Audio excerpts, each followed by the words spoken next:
എന്തെങ്കിലും ഒന്ന് നല്ലതാണെന്ന് ആരെങ്കിലും പറഞ്ഞാൽ ആ പുറകെ സോഷ്യൽ മീഡിയയും അതിന് പിന്നാലെ ബാക്കിയുള്ളവരും പോവുകയാണല്ലോ ഇപ്പോഴത്തെ ഒരു ട്രെൻഡ്.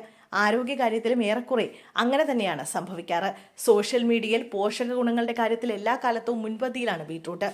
നിരവധി ആരോഗ്യ ഗുണങ്ങളുണ്ടെങ്കിലും അമിതമായാൽ ബീട്രൂട്ടും പ്രശ്നക്കാരനാണ്. ബീട്രൂട്ടിൽ ഓക്സലേറ്റ് അടങ്ങിയിട്ടുണ്ട്. ഇത് നിങ്ങളുടെ മൂത്രത്തിൽ കാൽഷ്യം ഓക്സലേറ്റ് വർദ്ധിപ്പിക്കുകയും കിഡ്നി സ്റ്റോണിന് കാരണമാവുകയും ചെയ്യും. ഓക്സലേറ്റ് തരത്തിലുള്ള കിഡ്നി സ്റ്റോൺ ഉണ്ടാകാൻ സാധ്യതയുള്ളവർ ബീട്രൂട്ടുകൾ അധികം കഴിക്കാതിരിക്കാൻ ശ്രദ്ധിക്കണം. അതുപോലെ ബീട്രൂട്ടിലെ ബീറ്റ സയാനിന്റെ പിഗ്മെന്റേഷൻ മൂലം മൂത്രവും മലവും പിങ്ക് അല്ലെങ്കിൽ ചുവപ്പ് നിറത്തിൽ പോകുന്ന അവസ്ഥയാണ് ബീട്രൂട്രിയ.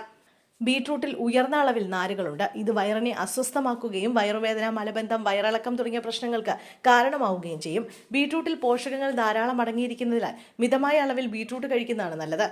കൂടാതെ ബീട്രൂട്ട് അലർജി ഉണ്ടാക്കുമെന്ന് നിങ്ങൾക്കറിയാമോ? ബീറ്റ V1 എന്ന lipid transfer protein profile, beta VPR10 തുടങ്ങിയ അലർജിക്ക് കാരണമാകുന്ന നിരവധി അലർജി പ്രോട്ടീനുകൾ ബീട്രൂട്ടിൽ ഉള്ളതായി കണ്ടെത്തിയിട്ടുണ്ട്. ഇത് നേരിയ തോത് മുതൽ ഗുരുതര ആരോഗ്യ പ്രശ്നങ്ങൾ വരെ സൃഷ്ടിക്കാം. ബീട്രൂട്ടിൽ കാർബോഹൈഡ്രേറ്റുകളായ ഫ്രാക്ടനുകൾ അടങ്ങിയിട്ടുണ്ട്. ഇത് ഇറിറ്റബിൾ ബവൽ സിൻഡ്രോം അല്ലെങ്കിൽ മറ്റ് ഗ്യാസ്ട്രോ ഇൻഡസ്ട്രിയൽ പ്രശ്നങ്ങളുള്ളവരിൽ ദഹനക്കേടുണ്ടാക്കാൻ സാധ്യതയുണ്ട്. ബീട്രൂട്ടിൽ നൈട്രേറ്റ് കൂടുതലായതിനാൽ അമിതമായി കഴിക്കുന്നത് വയറുവേദനയ്ക്ക് കാരണമാകും. കൂടാതെ അമിതമായി നൈട്രേറ്റ് അടങ്ങിയ ഭക്ഷണം കഴിക്കുന്നത് ഗർഭിണികളിൽ തലകറക്കം, തലവേദന, ഊർജ്ജക്കുറവ് എന്നിവ അനുഭവപ്പെടാം.